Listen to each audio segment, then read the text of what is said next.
A. Price of Canadian groceries are ridiculous. We have a grocery prices problem in Canada. Every single week, millions of both Canadians and Americans walk into grocery stores and leave feeling like they just got robbed. Not at gunpoint, legally, quietly, and with a smile on their face at the checkout. These shoppers say they get sticker shock every time they hit the grocery store. Some Canadians contesting with the high prices of groceries are at their wits' end. And here's the part that should bother you. Your feeling is actually correct, but nobody is actually telling you why. Not really. They'll say it's because of inflation, the war, the pandemic, problems with supply chains. It's climate change. But complaining doesn't explain a decade of stock market data. What they won't explain to you is what the stock market already knows, what it's been telling us for over a decade. What 3 numbers right here on the screen make it impossible to simply explain away. Because somewhere along the lines, the grocery industry stopped being about who is the best, has the best product at the best price. And once you hear this explanation, you'll never look at your grocery receipt the same way again. And these are things you'll not hear anywhere else.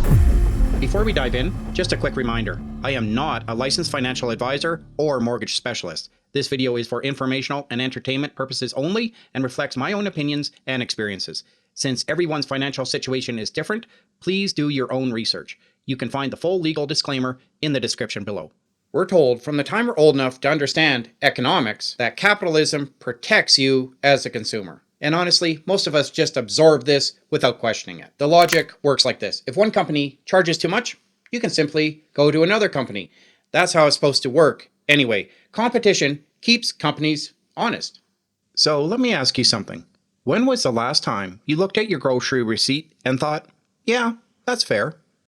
Food prices in Canada hit 10.6 annual inflation in January 2023. The highest food inflation seen in this country in over 40 years. And while Canadians were being squeezed at the checkouts, the 3 largest domestic grocery chains collectively reported over $100 billion in sales and over $3.6 billion in profit in 2022 alone.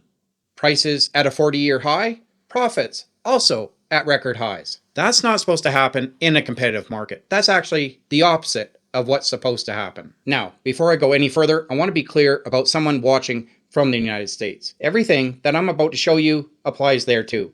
Different names, same structure. Walmart, Kroger, Costco, Albertsons. 4 companies controlling the majority of American grocery sales. The mechanisms are identical. This isn't a Canada problem. This is a market structure problem. I want to say something here, and I think it cuts to the heart of why Canadians feel so frustrated, and it goes beyond simply sticker shock.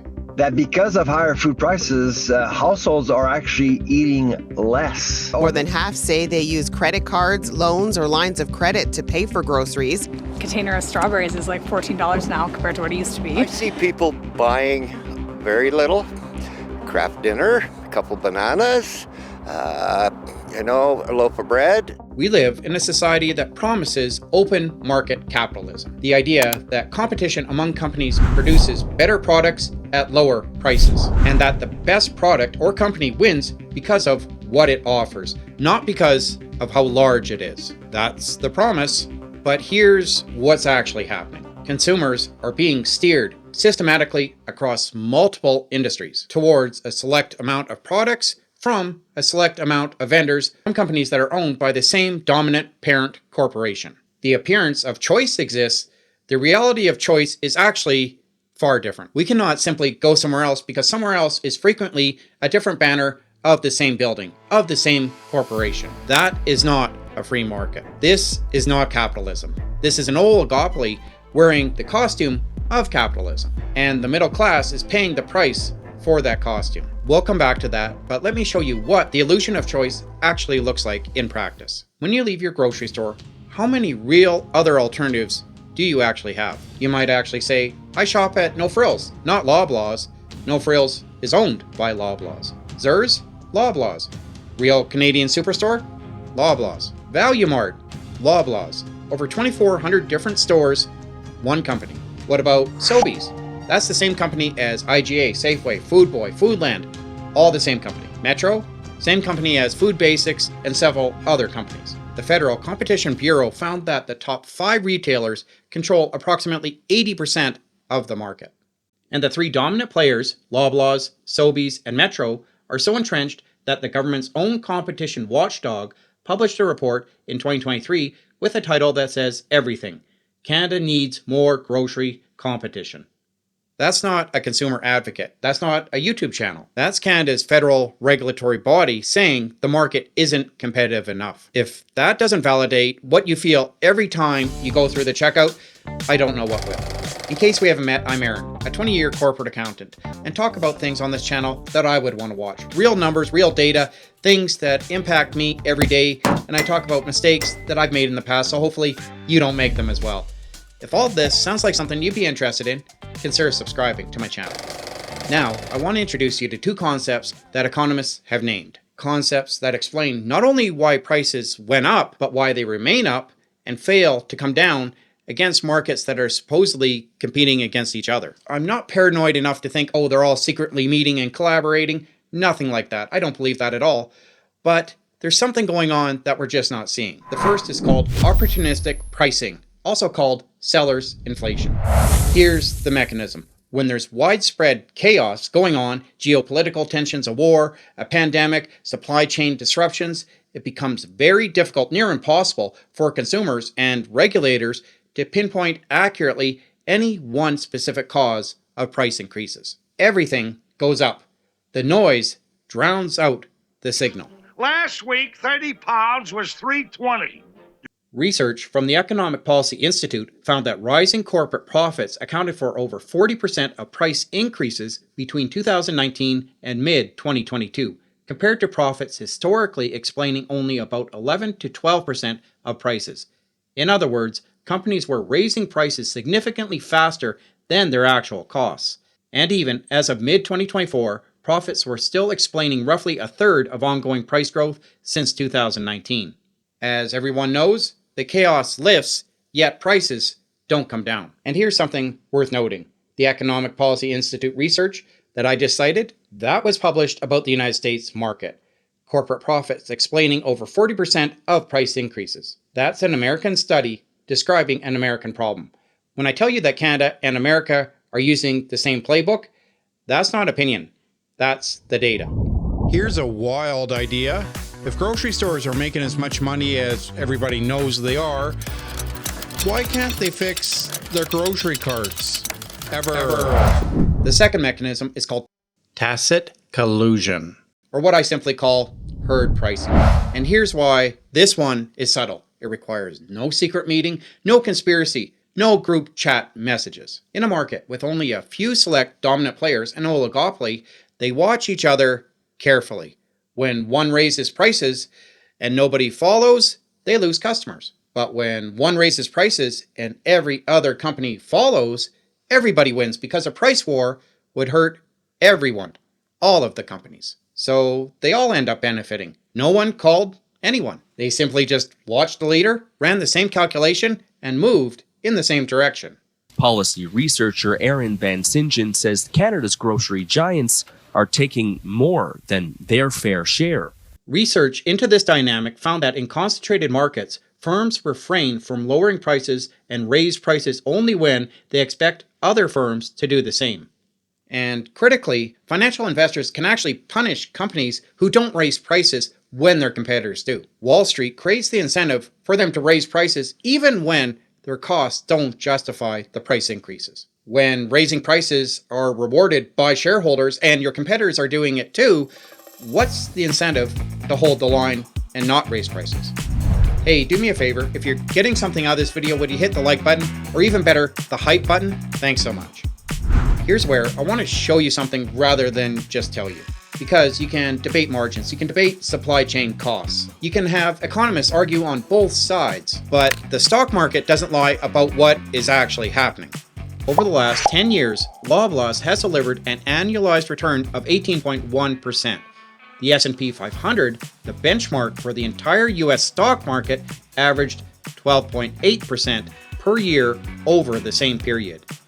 A supposedly low profit margin grocery business outperforming the entire American stock market for more than a decade. And in the 3 pandemic years alone, January 2020 to January 2023, Loblaws shares rose 80%. Metro rose 39%, and Empire, the smallest of the three, even had a share point increase of 27%, all while delivering multiple dividend increases. That is not an indication of bad practice. It's not an indication of some sort of profiteering. It's just an indication of a business operating exactly the way that it should.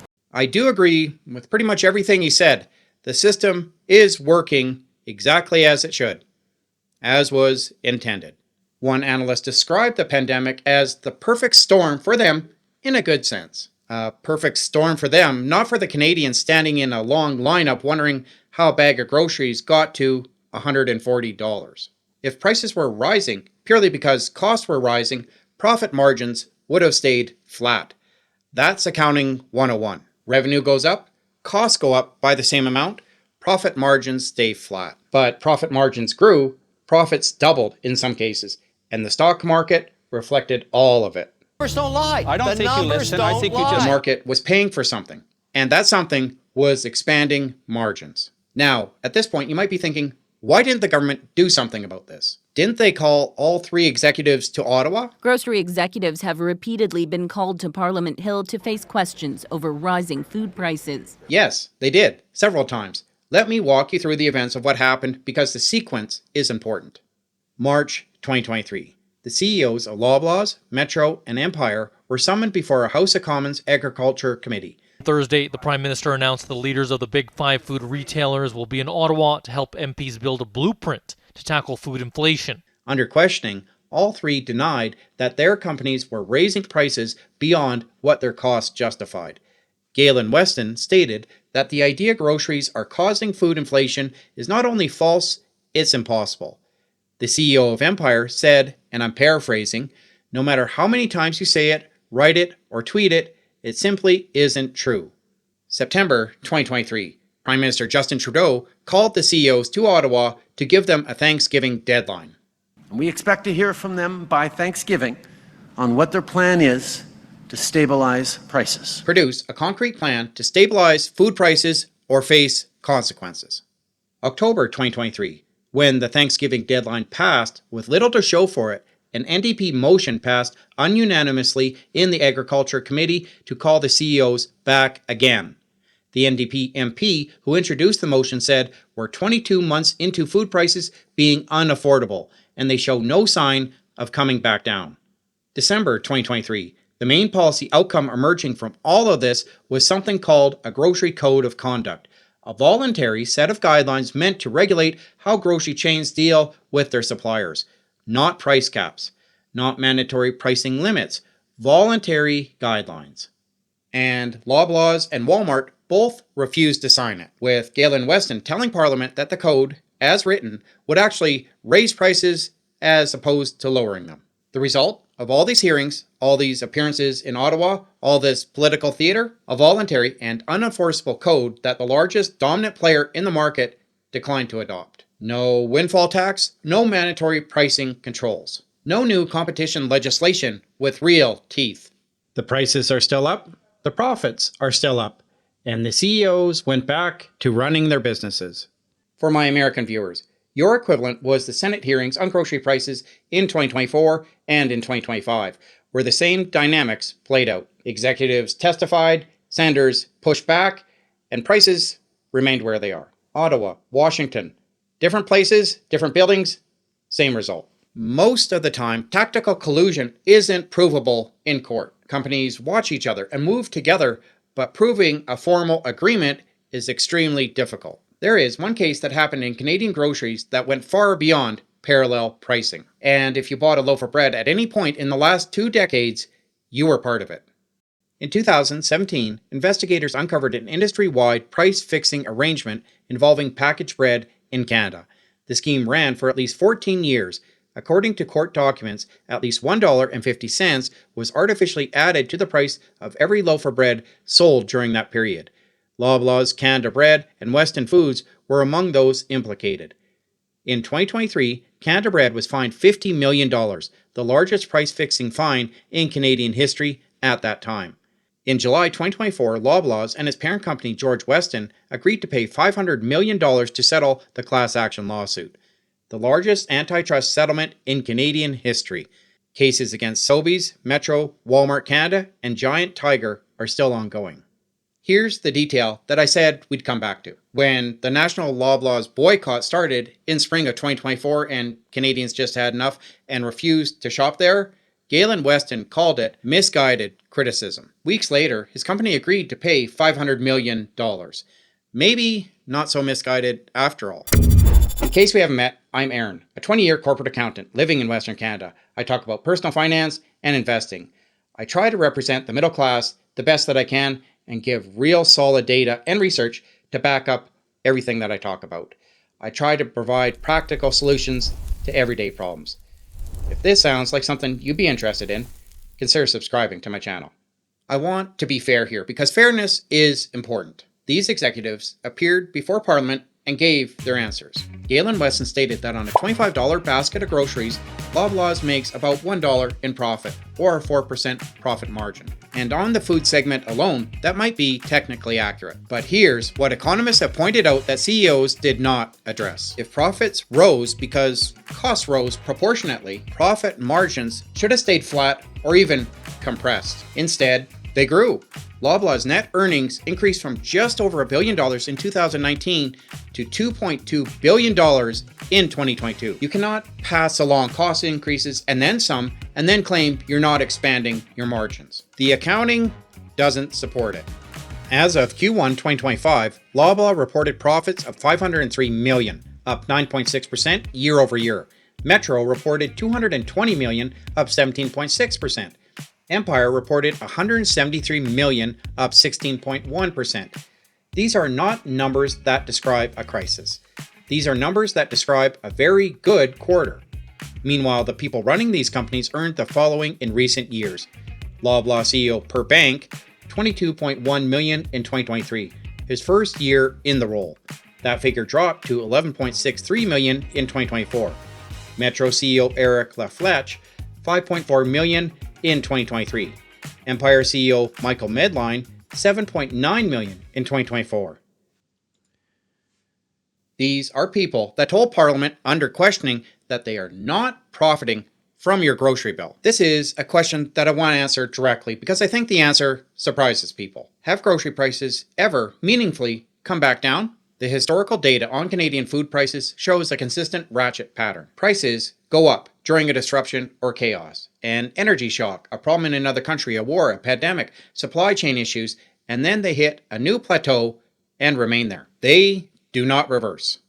In over 25 years of data, meaningful sustained declines in food prices have been extremely rare and short-lived when they did occur.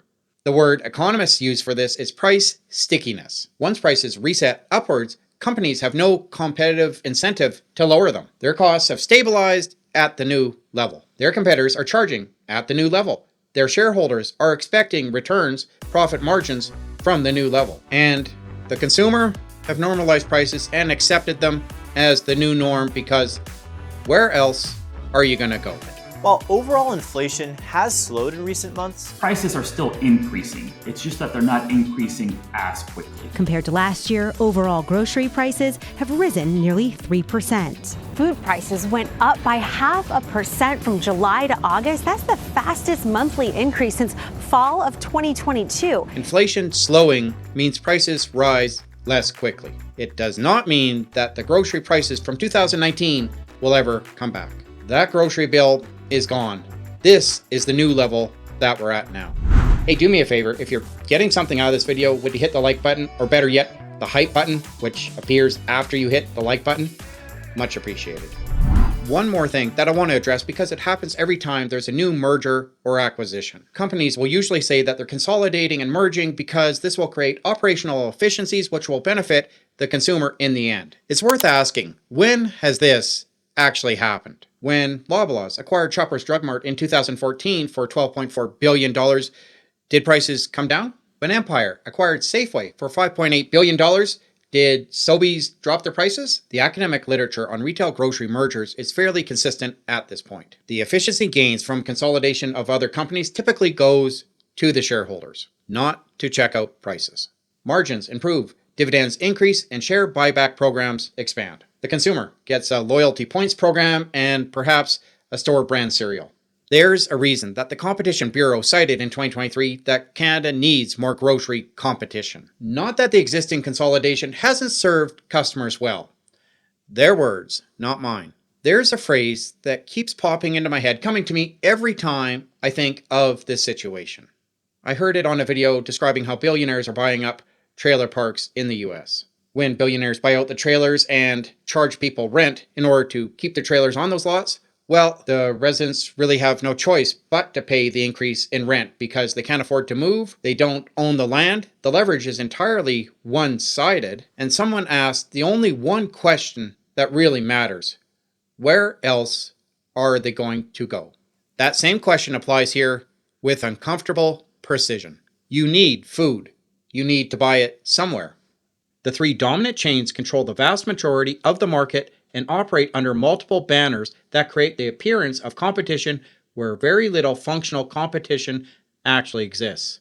The prices have reset upward and will not come back down without structural change to the industry. The government called the executives to Ottawa 3 times and came away with a voluntary code that the biggest player refused to sign. In case we haven't met, I'm Aaron, a 20-year corporate accountant and analyst living in Western Canada. I talk about personal finance, investing, and I make videos about things that I care about that would really impact a middle-class person, things that I'd want to watch. And hopefully I can teach and share with you some of the mistakes that I've made in the past. If all this sounds like something you'd be interested in, consider subscribing to my channel. So I'll ask you the biggest question: where else are we going to go? What other choices do we really have? For most Canadians in most cities on most days of the week, the answer is nowhere, really. You have a handful of options to choose from. And these companies know better than anyone that consumers have no other real choice, that they have the leverage and you do not. I also want to be honest with you and share stuff that's real practical and how I see it. That many people will tell you, okay, make a meal at home or buy no-name brands. These aren't bad suggestions, but they're not the same as having real power as a consumer. That's a political ask. It's a totally reasonable requirement for you to ask and bring up with your member of parliament. The system won't change unless people start being mindful of this, of where they shop, aware of the situations and how pricing works. That's why I'm making this video, is to have a shift, not to be corny, but in your mindset, to be aware of what and where you buy products and just know how pricing actually works. The Canadian grocery store is an example of what happens when companies merge and the market consolidates and competition stops being a reality. Whether you're in Canada or the United States, the same basic question still applies to you. Where else are you going to go? The answer is the same on both sides of the border. And that's exactly why this isn't a news story that gets covered and then forgotten. It's a structural reality until people understand it well enough to demand something different. You're not failing, you're not shopping wrong. I tell the same thing to my wife and family when we're going out, well, we can try here or here, but every place is pretty much the same. You might notice a few fluctuations in certain items and products, but overall, as a whole, you're not going to see an enormous gap because everybody's following suit and adopting the same philosophy and pattern in the market, that they're continuing to raise and hold prices. These numbers are what tell the story. You just needed someone to read them out loud for you. If this video resonated with you, save it, share it. Doesn't matter to me. Like it and consider subscribing and stick around because I make videos coming up about the car market. Similar things are happening there. And if you're interested in more great videos on personal finance, investing, things that probably matter to you, check out these 2 videos here.